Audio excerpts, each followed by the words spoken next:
There's a moment they never warn you about. Not when you fail, not when things fall apart, but the exact second something inside you goes quiet. I remember it. Not the day, not the hour, the second. It was right after everything collapsed again. Another door closed, another message ignored, another night staring at a ceiling that never answered back. And in that silence, something in me stopped reaching. That's when I understood. No one was coming. Not to save me, not to understand me, not to fix what was already broken. And the strangest part? It didn't hurt. It went cold. Because pain means you still expect something. But I didn't anymore. I used to believe if I pushed harder, if I stayed patient, if I endured just a little longer, something would change. But it never did. Instead, things kept slipping. Quietly. Consistently. People left without explanation. Opportunities disappeared before I could touch them. Every time I tried to stand, something pulled me back down harder. It wasn't loud. It was worse. It was constant. And somewhere in that repetition, I started disappearing. I didn't recognize the person I was becoming. Quieter, slower, disconnected. I remember sitting there one night, staring into nothing, realizing I hadn't spoken a real sentence all day. Not because I couldn't, but because there was no one who would actually hear it. That's when the thoughts got louder. Not screams, whispers. You're not enough. You never were. Look at everyone else. I tried to fight them at first. Argued back.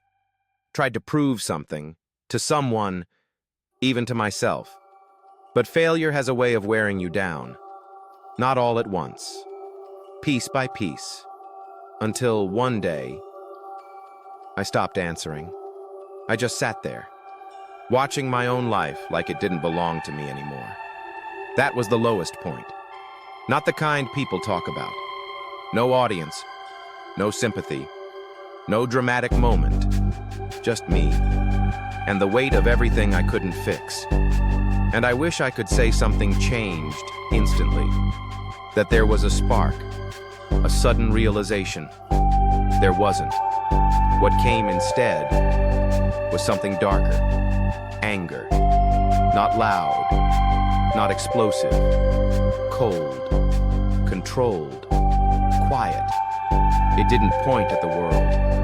It pointed at me for staying there. For accepting it. For believing those whispers. And it didn't burn fast. It burned slow. Like something waking up after being buried too long.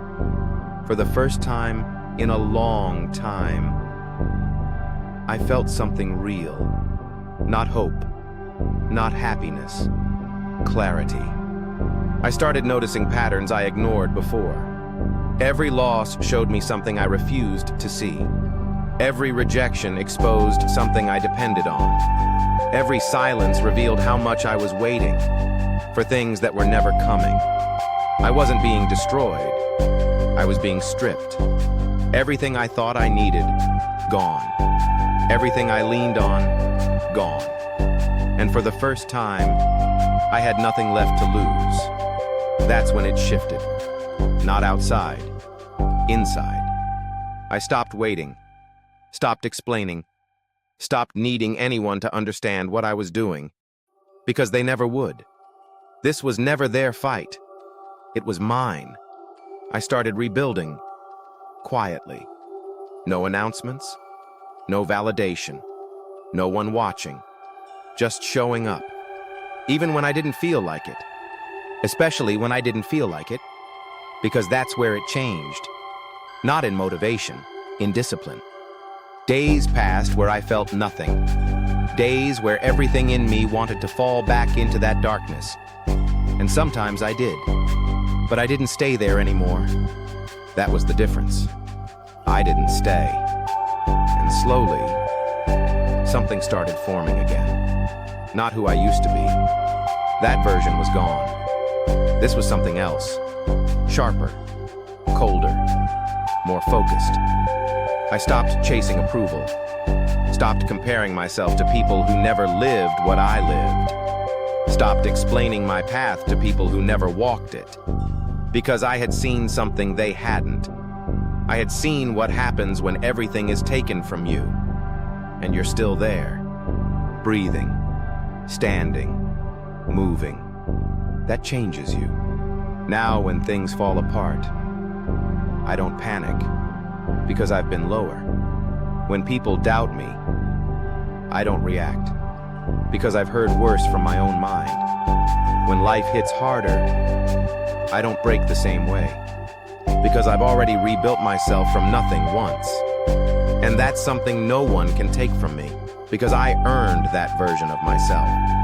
In silence, in isolation, in moments where quitting made more sense than continuing. But I continued anyway. And that's why I'm still here. Not because it was easy, because it wasn't. And I didn't stop. So this isn't a story about success. It's a story about survival.